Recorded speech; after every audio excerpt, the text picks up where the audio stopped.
Hello everyone. सत्र 2023-24 में आपका स्वागत है। आज हम 2023-24 सत्र के अंतर्गत कक्षा 10 के गणित को स्टार्ट करने जा रहे हैं। हम कक्षा 10 के सीरीज में एनसीईआरटी 2023-24 के लिए जो बुक नई रिपब्लिश हुई है उसमें जितने भी टॉपिक दिए हैं उन्हें ही कवर करेंगे। तो आज की वीडियो में हम कक्षा 10 के चैप्टर 1 को कवर करेंगे। तो इसमें हम सबसे पहले शुरू करेंगे वास्तविक संख्याएं, अध्याय 1 या चैप्टर 1। तो सबसे पहले हम समझते हैं वास्तविक संख्याएं। वास्तविक संख्याओं को पढ़ने से पहले हम कक्षा 9 में जो परिमेय तथा अपरिमेय संख्याओं को पढ़ा है उन्हें हम पढ़ेंगे। तो आइए शुरू करते हैं परिमेय संख्याओं को पढ़ना। तो कक्षा 9 में हमने सबसे पहले जो देखा था परिमेय संख्याएं। परिमेय परिमेय संख्याएं क्या होती हैं?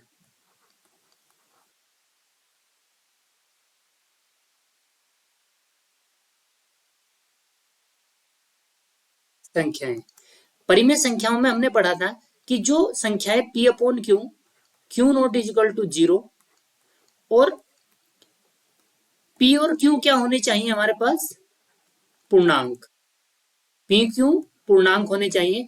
जो संख्याएं इन कंडीशन को फॉलो करती थी उसे हम क्या बोलते थे? परिमेय संख्याएं कहते थे। या हम परिमेय संख्याओं को लिए कह सकते हैं उन परिमेय संख्या जो होती हैं उनका जो दशमलव प्रसार होता है वो तो शांत होता है।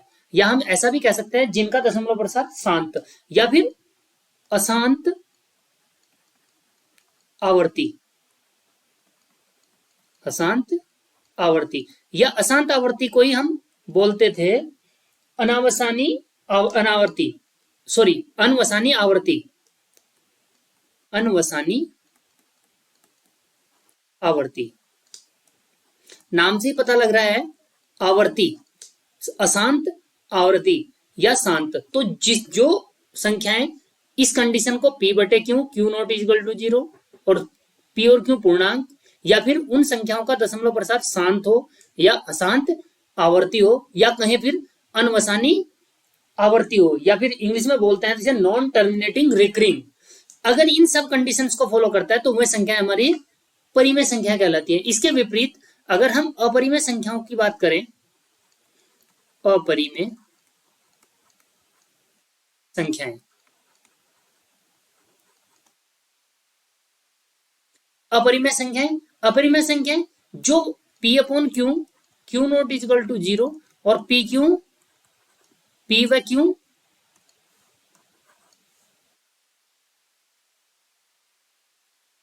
p एंड क्यू पूर्णांक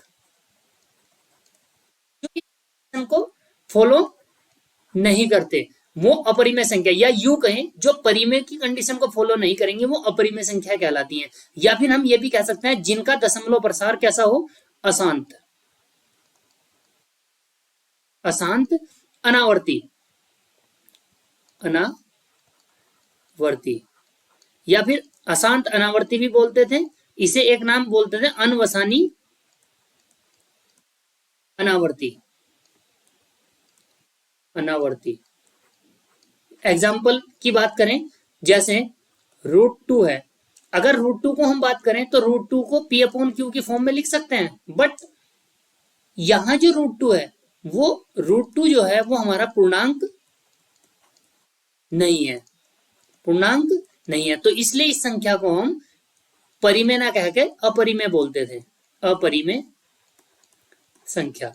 ऐसी बहुत सारी संख्या थी, हमने अपरिमेय संख्याओं में पाई को पढ़ा था। या फिर एक संख्या जैसे अशांत अनावर्ती, जैसे मैं कह सकता हूं 0.1110, 1110, 1111, इस तरह का अगर प्रसार होगा तो वो सब कैसी होंगी? अपरिमेय संख्याएं कहलाएंगी। संख्याएं दो तरह से डिवाइड कर सकते हैं हम। एक को कर सकते हैं वास्तविक संख्याएं,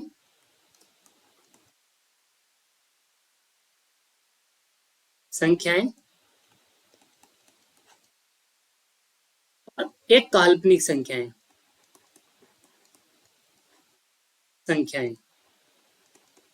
काल्पनिक संख्याओं के विषय में हम फिलहाल यहां नहीं पढ़ेंगे, इसे हम क्लास 11th में पढ़ेंगे। तो फिलहाल यहाँ नहीं पढ़ेंगे। और 10th में हमें जो पढ़ना है वो वास्तविक संख्याओं को पढ़ना है। कक्षा 9 में भी एक बार इसे बताया गया था कि वास्तविक संख्याएं जो होती हैं वो परिमेय प्लस अपरिमेय संख्याएं होती हैं।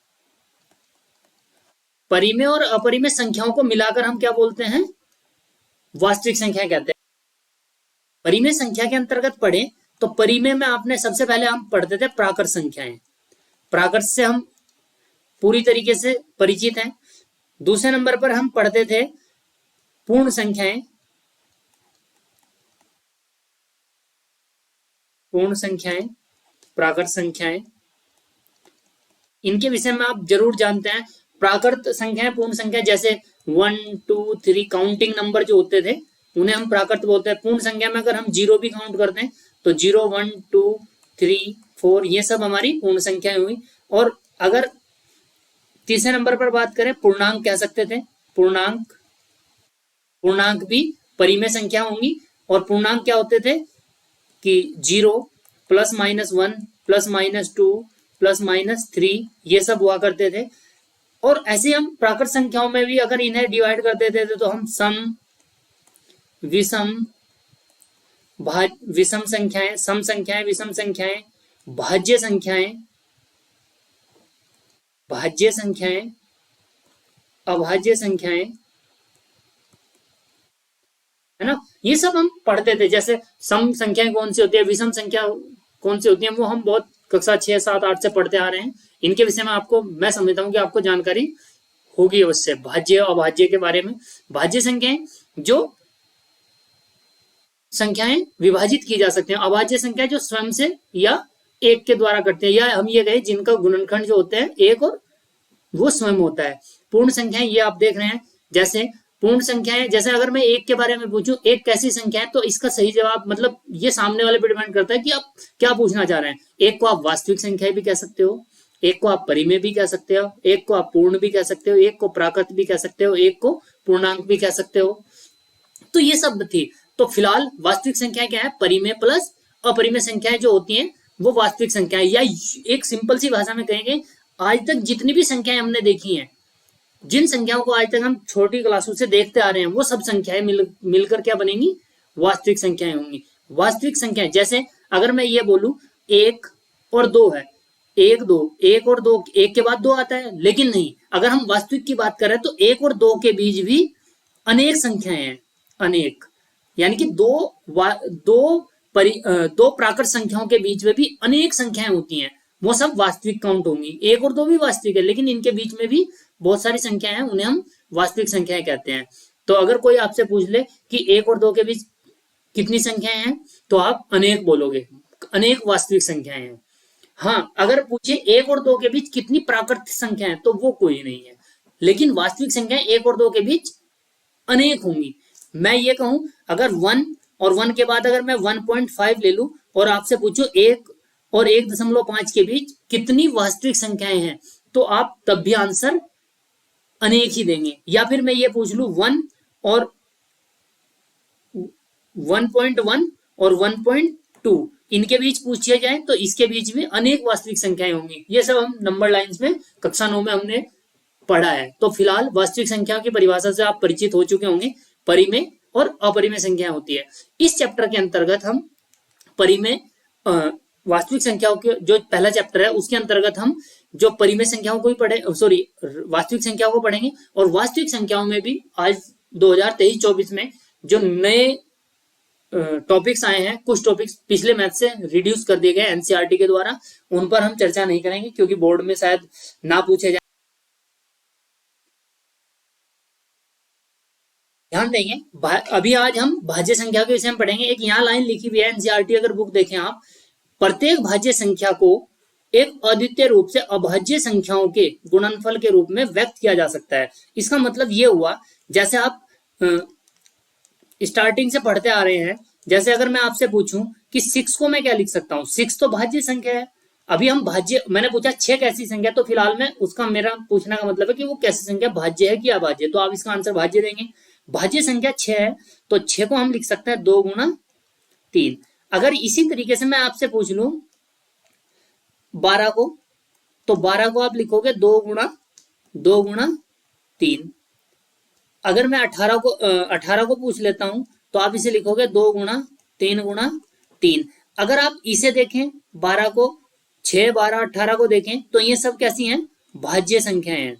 जबकि इन्हें जब मैं गुणनफल के रूप में लिखता हूं तो ये सब कैसी संख्या हैं, अभाज्य संख्याएं हैं। तो यही बात आप बचपन से पढ़ते भी आ रहे हैं, लेकिन इस बात को एक प्रमेय के अनुसार बताया गया है, प्रत्येक भाज्य संख्या एक अद्वितीय रूप से अभाज्य संख्याओं के गुणनफल के रूप में व्यक्त की जा सकती है।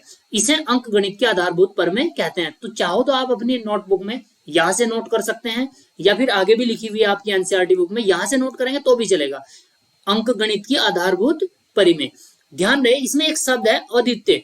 अद्वितीय का मतलब भाज्य संख्या को अभाज्य संख्याओं के गुणनफल के रूप में केवल एक प्रकार से विभाजित किया जा सकता है, केवल एक प्रकार से विभाजित किया जा सकता है। ध्यान रहे क्रम न देखें, अगर हम क्रम न देखें, क्रम छोड़ देते हैं, क्योंकि ये लिखा हुआ है जैसे 12 है तो 12 को क्रम अगर छोड़ दें तो 2 गुणा 3 से ही लिखेंगे 12 को। 12 को लिख सकते हैं 2 गुणा 3 गुणा 2 लिख सकते हैं, या फिर हम ये भी लिख सकते हैं ऐसे 3 गुणा 2 गुणा 2। इस क्रम को छोड़ते हुए अगर देखा जाए तो भाज्य किसी भी भाज्य संख्या को अभाज्य संख्याओं के रूप में केवल एक तरीके से, अद्वितीय का मतलब है अद्वितीय यानी कि केवल एक, अद्वितीय का मतलब अद्वितीय मतलब केवल और केवल, केवल और केवल एक, इसका मतलब ये है। तो आगे चलते हैं इसमें, ये परिमेय आगे इसी तरीके से लिखी गई है। ये सब मैंने आपको बता दिया, परिमेय अपरिमेय कब अशांत आवृत्ति होगा ये आपको स्टार्टिंग में मैंने बताया, नॉन टर्मिनेटेड रिपीटिंग ये सब है।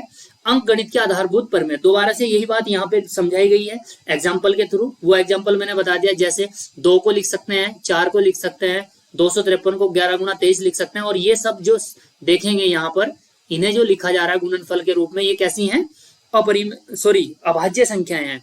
तो यहाँ पर भी इसके एग्जाम्पल दिखाए गए हैं, इसे लिखा जा रहा है, तो ये एग्जाम्पल आप समझ सकते हैं। तो आप यहाँ से याद करें कि आधारभूत परिमेय है क्या।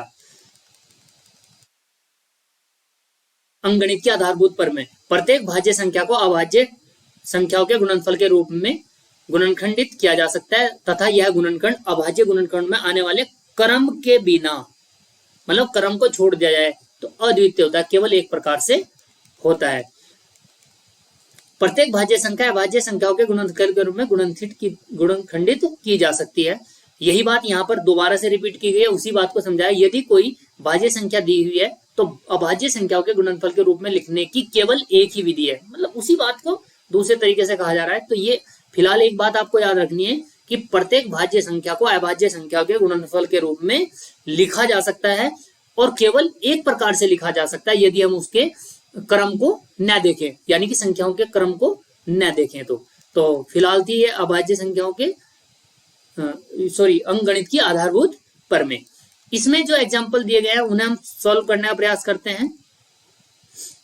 सबसे पहले एक क्वेश्चन दिया हुआ है, इन उदाहरणों को भी मैं आपको इसमें साथ के साथ बताता चलूंगा। संख्याएं 4 की पावर n पर विचार कीजिए, जहां n एक प्राकृत संख्या है। जांच कीजिए कि क्या n का कोई ऐसा मान है जिसके लिए 4n अंक शून्य पर समाप्त होता है। क्वेश्चन को अगर मैं समझाऊं आपको, हमें बताना है कि जो 4n है किसी भी n के लिए शून्य पर समाप्त होता है। तो कोई भी संख्या शून्य पर कब समाप्त होती है, जब उसके फैक्टर में अभाज्य गुणनखंड 5 हो।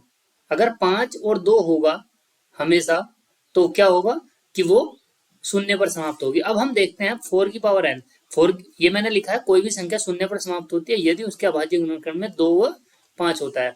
अभाज्य संख्या है, तो 4 की पावर n, अगर n को हम फैक्टर करते हैं, अभाज्य गुणनखंड करते हैं, तो 2 गुना 2, तो 2 की पावर 2n। यहाँ पर आप देख रहे हैं इसमें केवल 2 है। 4 की पावर n में क्या अभाज्य गुणनखंड में 5 नहीं आता, अतः यह n के किसी भी मान के लिए शून्य पर समाप्त नहीं हो सकते। बस इतना ही लिखना है। एक आपके पास क्वेश्चन है एक्सरसाइज में 6 की पावर n वाला, तो 6 की पावर n का भी आप इसी प्रकार से करेंगे। वो वहां पे मैं बाद में दिखा दूंगा आपको क्वेश्चन कि 6 की पावर n शून्य पर समाप्त होती है या नहीं। तो जब 6 की पावर n के फैक्टर करेंगे 2 × 3 की पावर n होगा तो ये भी शून्य पर समाप्त नहीं होगी, क्योंकि इसके किसी भी n के लिए शून्य में समाप्त नहीं होगी, क्योंकि इसके फैक्टर में 5 नहीं है। n क्या थी यहाँ पर? प्राकृत संख्या थी हमारी। तो ये था हमारा एग्जाम्पल नंबर 1। इसी के साथ साथ अगर हम एक्सरसाइज की ओर चले, फर्स्ट एक्सरसाइज में हमारे पास 1.1 में पहला क्वेश्चन है, निम्नलिखित संख्याओं के अभाज्य गुणनखंडों के गुणनफल के रूप में व्यक्त कीजिए। इन क्वेश्चनों को देने का सीधा सा मतलब यह है कि किसी भी प्राकृत संख्या या अभाज्य संख्याओं को भाज्य संख्याओं को अभाज्य संख्याओं के गुणनफल के रूप में लिखा जा सकता है, यानी कि अंक गणित की आधारभूत प्रमेय को आपको परिचित कराना था। तो इसलिए अब इनके हमें अभाज्य गुणनखंड करने हैं।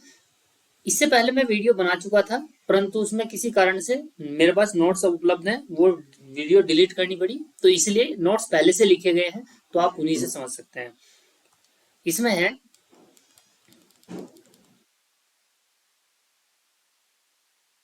फर्स्ट 140 के 2 से फैक्टर करेंगे, 2 से डिवाइड करेंगे तो 70, 2 से 70 को डिवाइड करेंगे, 2 तिया 6, 2 पंजे 10, 5 से 7, 7 से 1, तो इसलिए 140 के जो फैक्टर हो जाएंगे 2 गुना 2 गुना 5 गुना 7, या 2 गुना 2 को आप 2 की पावर 2 भी लिख सकते हैं। ऐसे बी पार्ट है इसका 156 को अगर देखें 2 से डिवाइड करेंगे, 2 सते 14, 1 2 अट्ठे 16, फिर 2 से 2 तिया 6 और 2 नंग 18, 3 से 39 काटेंगे 13 और 13 से 13 को काटेंगे तो 1, तो इसके फैक्टर आ जाएंगे 2 इंटू 3 इंटू 13, जो कि यहाँ हमने लिख दिए गए हैं। नेक्स्ट है 3825, क्योंकि बाद में 5 है तो 5 से डिवाइड करेंगे, 5 सते 35, 3 5 अंक 30, बचेंगे 2 2 25 हो जाएगा, 5 पंजे 25, फिर 5 से 5 5 2 5 पंजे 25, 1 बचेगा हमारे पास तो 15 5 या 15, फिर 3 से काटेंगे, 3 पंजे 15, 3 3, 3 से काटेंगे 17 और 17 से काटेंगे 1, तो इसके फैक्टर हो जाएंगे 5 into 5 into 3 into 3 into 17। D part है इसका, या चौथा पार्ट है पहले क्वेश्चन का, 5005 के अभाज्य गुणनखंड आपको करने हैं। 5 से काटेंगे 5 5 0 0 5 5, 7 से काटेंगे 7 7, 10 में चलेगा पहाड़ा, 1 3 बचेंगे 30, 7 चौक 28, 2 बचेंगे 21, 7 या 21, 11 से काटेंगे तो 11 11, 4 11 या 33, फिर 13 से काटेंगे तो 1, तो इसलिए इसके फैक्टर हो जाएंगे 5 इंटू 7 इंटू 11 इंटू 13। तो इस प्रकार इनके हम अभाज्य गुणनखंड किए जा सकते हैं, यानी कि किसी भी भाज्य संख्या को अभाज्य गुणनखंड के रूप में अभाज्य संख्याओं के गुणनखंड के रूप में लिखा जा सकता है। अभी इसके बाद नेक्स्ट क्वेश्चन है आपका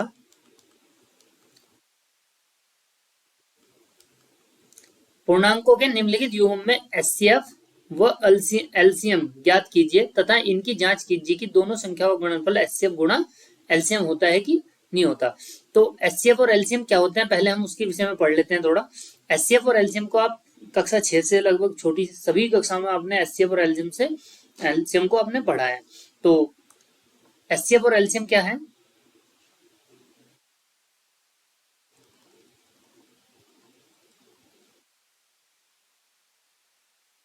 एचसीएफ क्या होता है कि किन्हीं दी गई संख्याओं के लिए, मान लो हमारे पास कोई 2 संख्याएं दी हैं या 2 से ज्यादा संख्याएं दी हुई हैं, तो उन संख्याओं के लिए बड़ी से बड़ी संख्या जो दी गई संख्या को पूर्णतः विभाजित करे, जो दी गई संख्या को पूर्णतः विभाजित करे, और एलसीएम जो दी गई संख्याओं के लिए वह छोटी से छोटी संख्या, lowest common multiple, highest common factor, तो लोवेस्ट है तो इसलिए छोटी से छोटी संख्या जो दी गई संख्याओं से पूर्णतः विभाजित हो जाए, जो दी गई संख्याओं से पूर्णतः विभाजित हो जाए और जो दी गई संख्या को पूर्णतः विभाजित कर सके। फॉर एग्जाम्पल एक देखते हैं हम कि कोई बंदा है कि एक सर्किल है, इस सर्किल के चारों ओर, मतलब इस सर्किल में एक चक्कर लगाने में 12 मिनट का टाइम लेता है, 12 मिनट एक चक्कर में। तो एक चक्कर लगाएगा 12 मिनट, 2 चक्कर लगाएगा 24 मिनट, 3 चक्कर लगाएगा 36 मिनट। और इसी प्रकार कोई दूसरा बंदा है, वो एक चक्कर लगाने में 18 मिनट लेता है। एक चक्कर लगाने में कितने लेता है? 18 मिनट। तो 2 चक्कर लगाने में 36 मिनट। तो यहां हम समझ पा रहे हैं कि ये जो है 3 बार में पूरा पूरा विभाजित हो जाएगा। मतलब 3 बार में कोई बंदा यहाँ पहुंचेगा, ये वाला बंदा 3 बार में यहाँ पहुंचेगा, और ये वाला बंदा यहाँ जहां से स्टार्टिंग पॉइंट था इनका, ये दो दो चक्कर लगाने के बाद पहुंचेगा। तो इसलिए जो इसका एलसीएम होगा 18 और 12 का, वो हमारा 36 होगा, क्योंकि ये 3 बार में पूरा पूरा 36 डिवाइड हो रहा है, और 18 से 2 बार में पूरा पूरा 36 डिवाइड हो रहा है। तो इस तरह हम कह सकते हैं ये एलसीएम क्या है इसका? 36 है। और अगर एचसीएफ की बात की जाए तो एचसीएफ में एक ऐसी बड़ी से बड़ी संख्या जो दी गई संख्या को पूर्णतः विभाजित कर दे, मतलब 12 को भी और 18 को भी। 12 और 18 को काटने के लिए बड़ी से बड़ी संख्या जो होगी हमारे पास वो होगी 6। 6 दूनी 12 और 6 तिया 18। अगर हम 3 की और 2 की गुणा कर दें तो एचसीएफ निकाल सकते हैं। तो ये एक एग्जांपल के तौर पे 336 और 54 3 क्वेश्चन दिए हुए हैं। तो 12, 26 और 91 का आपको एचसीएफ और एलसीएम ज्ञात करना है, और जांच करनी है कि दोनों संख्याओं का गुणनफल एचसीएफ और गुणा एलसीएम होता है। फर्स्ट है 26 व 91। 26 के फैक्टर 2 गुणा 13 लिखेंगे, आप करके भी देख सकते, छोटे हैं। 91 के 7 इंटू 13, 7 गुणा 13। तो इन दोनों में जो कॉमन है वो क्या है हमारा? 13। तो जो दोनों में कॉमन है वो तो हमारा एचसीएफ हो जाएगा, और जो कॉमन था उसे लिखा एक बार, और जो बचे हुए हैं 7 और 2, बाकी बचे भी हमने लिखे 2 गुणा 7। जब इनका मल्टीप्लाई करेंगे वो आएगा 182। अब हमें जांच करना है दोनों संख्याओं का गुणनफल। दोनों संख्याओं का गुणनफल देखेंगे 26 गुणा 91, 26 और 91 थी, तो ये आएगा 2366।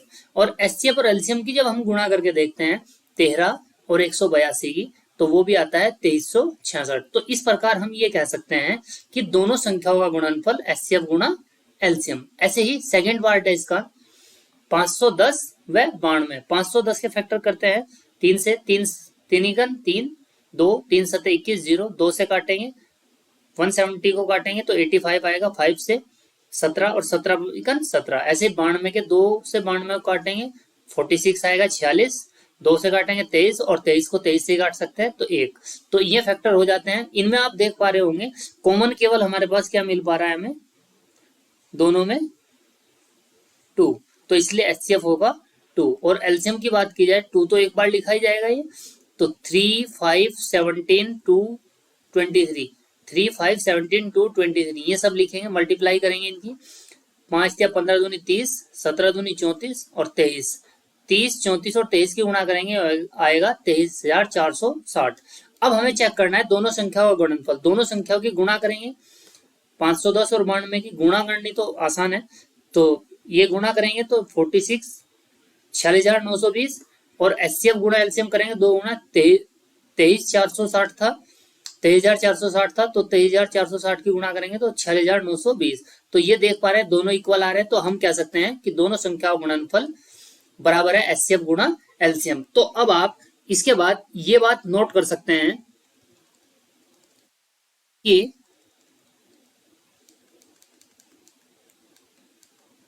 यदि हमें 2 संख्याएं दी हुई हैं तो दी गई संख्याएं ए व बी के लिए एचसीएफ व एलसीएम में संबंध, तो अगर हम दोनों संख्याओं का गुणा करें तो वो हमेशा एचसीएफ गुणा एलसीएम के इक्वल होता है। तो इसका इस सूत्र का फायदा ये होगा, यदि आपको 2 संख्याएं दी हुई है और उनका एचसीएफ दिया हुआ है तो आप ए दिया है,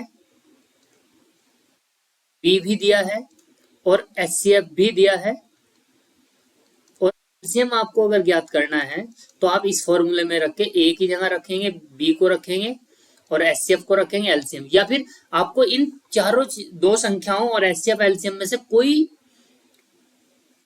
3 दिए हुए हैं तो एक को आप ज्ञात कर सकते हैं। तो ये अलग से आप इस बात को नोट करेंगे। नेक्स्ट क्वेश्चन की ओर चलते हैं।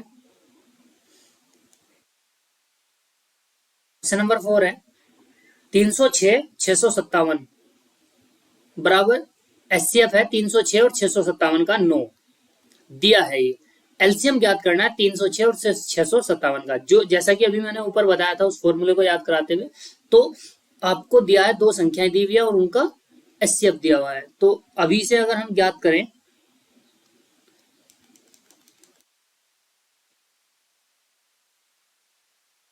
क्वेश्चन नंबर 4 ही था, संख्याएं आपको दी हुई हैं 306 व 657, एचसीएफ इनका दिया हुआ है 9, एलसीएम आपको ज्ञात करना है। तो अभी जानते हो दो संख्याओं का गुणनफल, दो संख्याओं का गुणनफल बराबर एचसीएफ गुणा एलसीएम।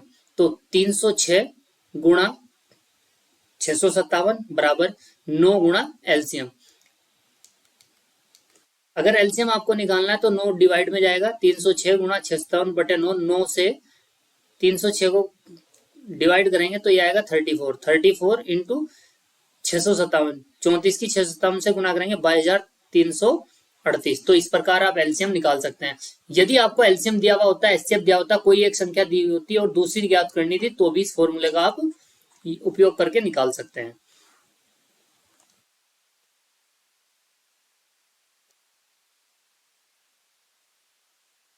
क्वेश्चन नंबर 5 है, जांच कीजिए कि क्या किसी प्राकृत संख्या n के लिए 6 की पावर n 0 पर समाप्त होगी। जब मैंने आपको एग्जाम्पल 1 कराया था 4 की पावर n वाला, वहीं पे इस क्वेश्चन को मैंने समझाया था, क्योंकि 4 की पावर n में किसी भी n के लिए यह शून्य पर समाप्त नहीं होगी, क्योंकि 4 के जो अभाज्य गुणनखंड होंगे वो 2 गुना 2 होंगे, जबकि अभाज्य शून्य पर समाप्त होने के लिए अभाज्य गुणनखंड में 5 होना अनिवार्य है। ऐसे ही 6 में अगर फैक्टर देखते हैं तो वहां पर क्या होता है 3 गुना 2, तो इसलिए यह भी शून्य पर समाप्त नहीं होगी। इसका आंसर आप उसी की तरह लिख सकते हैं। क्वेश्चन नंबर 6 है, व्याख्या कीजिए कि 7 गुणा 11 गुणा 13 प्लस 13, 7 गुणा 6 गुणा 5 गुणा 4 गुणा 3 गुणा 2 गुणा 1 प्लस 5 भाज्य संख्याएं क्यों हैं। आइए,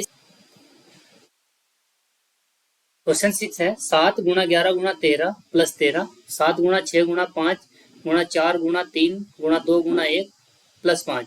ये बता रहा है कि दोनों अभाज्य संख्या है या नहीं। अगर हम इसे सॉल्व करें तो आप देख पा रहे होंगे यहाँ से 13 कॉमन है, यहाँ आपका बचेगा 7 गुणा 11 प्लस 1, और ये आ जाएगा 13 गुणा 77 और 1 78। इसी प्रकार अगर इसे सॉल्व करते हैं इस संख्या को, आप देख पा रहे हैं यहाँ भी 5 है, यहाँ भी 5 है, 5 कॉमन लेंगे अगर तो ये बचेगा 7 गुणा 6 गुणा 4 गुणा 3 गुणा 2 गुणा 1 प्लस 1। अभी 5 गुणा 7 6 42 गुणा 4 तिया 12 दूनी 24 प्लस 1। अगर 42 और 24 की गुणा करें हम तो ये होगा 42 गुणा 24 हो जाएगा 1008 8 प्लस 1, और फैक्टर होके आएंगे 5 गुणा 1009। आप देख पा रहे होंगे जो ये संख्या गिवन थी और ये जो संख्या दी हुई थी, इन दोनों संख्याओं के जो गुणनखंड है वो स्वयं वो संख्या और एक के अलावा और भी है, यानी कि इसमें इसके अभाज्य गुणनखंड या भाज्य गुणनखंड में इसके गुणनखंड में 2 से अधिक संख्याएं हैं, क्योंकि अभाज्य संख्या में या तो वो संख्या खुद होती थी या उसका गुणनखंड 1 होता था, जबकि इसमें भी आप देख पा रहे हैं 1 और उस संख्या के अलावा इसके फैक्टर हो जा रहे हैं, गुणनखंड हो जा रहे हैं। तो इसी कारण से यह चूंकि इन संख्याओं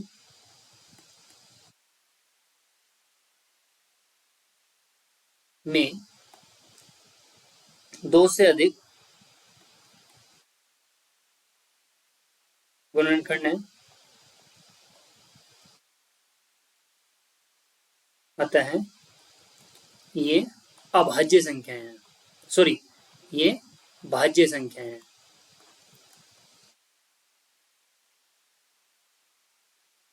क्योंकि आप जानते हो अभाज्य संख्या जैसे 19 है, तो 19 के जो गुणनखंड होंगे या तो 1 होगा या फिर 19 होगा, जबकि इसमें इनके अलावा संख्या खुद और 1 के अलावा और गुणनखंड भी आ जा रहे हैं, इसलिए भाज्य संख्याएं हैं।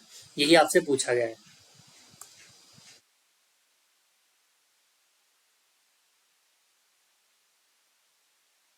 क्वेश्चन नंबर 7 है, किसी खेल के मैदान में चारों ओर एक वृत्ताकार पथ है। इस मैदान का एक चक्कर लगाने में सोनिया को 18 मिनट लगते हैं। इसी मैदान का एक चक्कर लगाने में रवि को 12 मिनट लगते हैं। मान लें मैं दोनों एक ही स्थान और एक ही समय से चलना प्रारंभ करके एक ही दिशा में चलते हैं, कितने समय बाद में पुनः प्रारंभिक स्थान पर मिलेंगे। ऐसा मैंने एग्जाम्पल आपको जब एचसीएफ और एलसीएम की परिभाषा बताई थी तब बताया था। तो देख लेते हैं कि कितने समय बाद वो पुनः। सोनिया को वृत्ताकार मैदान का चक्कर लगाने में समय लगता है 18 मिनट और रवि को समय लगता है 12 मिनट एक चक्कर लगाने में। इसे हम एक एग्जाम्पल के थ्रू समझेंगे। यदि हम एक वृत्ताकार ये पथ मान लें तो यहां से दोनों प्रारंभ करते हैं, ये प्रारंभ है, यहां से प्रारंभ करते हैं दोनों इस स्थान से। तो सोनिया को एक चक्कर में कितना समय लगेगा? एक चक्कर में लगेगा 18 मिनट, दो चक्कर में लगेंगे 36 मिनट। इसी प्रकार हम देखें रवि लिख लेता हूं मैं। रवि को एक चक्कर है, एक चक्कर में कितना समय लगता है? 12 मिनट। दो चक्कर में 24 मिनट और तीन चक्कर में 36 मिनट। सोनिया दो चक्कर बाद यहां होगी और रवि तीन चक्कर बाद वापस इसी स्थान पर होगा, तो यानी कि यहां। तो हम कह सकते हैं कि ये दोनों वापस 36 मिनट बाद मिलेंगे, अर्थात ये एक ऐसी संख्या है जो 18 और 12 से पूर्णतः विभाजित होती है। तो दोनों कितने समय बाद मिलेंगे? दोनों को मिलने का समय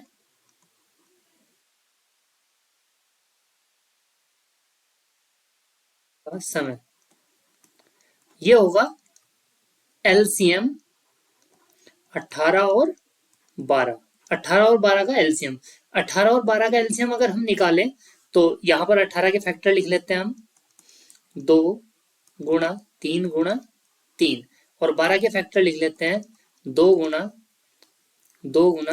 3। तो एलसीएम कितना आएगा? वो आएगा एक 2 आएगा और एक 3 आएगा। सॉरी, हाँ, एलसीएम ये 2 एक बार लिखा जाएगा, 3 एक बार लिखा जाएगा, ये 3 और 2 भी बचेगा। 3 गुणा 2, तो 3 दूनी 6, 3 दूनी 6 अर्थात 36। तो एलसीएम कितना होगा? 36। तो वे 36 मिनट बाद पुनः प्रारंभिक स्थान पर मिलेंगे। इस प्रकार इस वीडियो को हमने कंप्लीट किया। अगली वीडियो में हम इससे नेक्स्ट एक्सरसाइज को जो भी क्वेश्चन होंगे उसे लेके आएंगे। तो मिलते हैं नेक्स्ट वीडियो में। धन्यवाद।